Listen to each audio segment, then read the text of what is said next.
Christopher Bannon is a gay conservative. He just published a piece over at the Hill newspaper saying the real threat to gays in this country isn't President Trump, it's radical Islam. Here's part of what he wrote.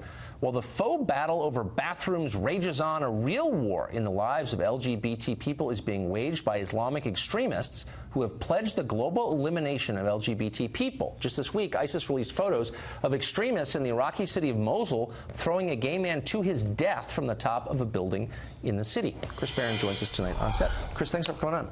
Absolutely. What I find so strange, I understand why interest groups, divide the world into people who are for us and against us. That's fine, and it makes sense to me. But why would groups that claim to advocate for the interests of gay Americans also advocate for the admission of immigrants who hate gays? It absolutely makes no sense whatsoever. None whatsoever. I mean, look, we've had a conversation over the last couple of decades about evolving, opinions, about evangelical Christians' opinions, about LGBT people, and there's been a lot of legitimate criticism, and I think we've seen a lot of changing of hearts and minds. Meanwhile, the left has completely and totally ignored the fact that Islam has a serious problem with gay people. We're not just talking about, won't let people use the bathrooms that they identify with. We're talking about not baking a cake for the wedding. This is throwing gay people off of buildings, killing them. You look at the countries in the Middle East and their positions on LGBT people. It's illegal to be gay in Iran. The penalty for being gay in Iran is death. This isn't just we don't like you.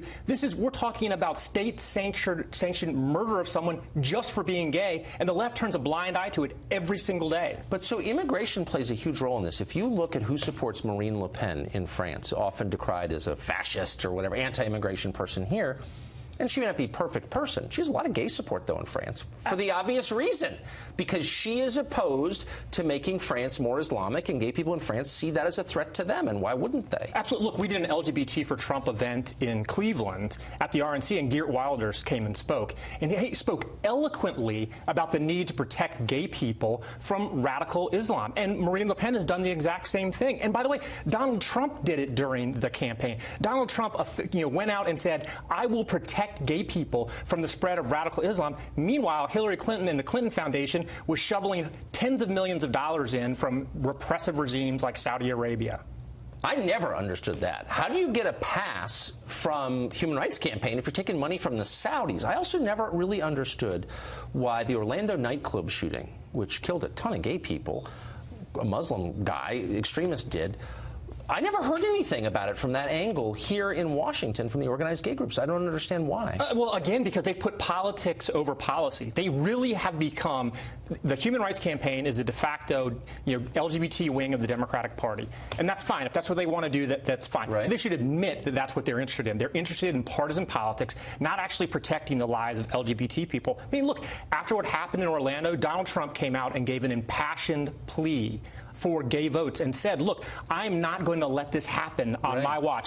And did the Human Rights Campaign say, look, we got our disagreements, but we applaud, candidate Trump for this? No, they attacked him for it. They attacked him for coming out and saying that. It made no sense whatsoever and is nothing but pure, plain politics. And long term, it can't work for the Democratic Party. You can't seek to appeal to two groups who are at basic odds with each other. Look, the gay left is making a suicide pact with the Democratic Party right now. If they think that the future is that we need to have, radical Islamic extremists coming to this country as long as they want, let me tell you what, that ain't going to end well. No, it's not. It's just so obvious, and nobody ever says it, and thank you for saying it. Absolutely. Chris Bannon, good to see you. Good to see you.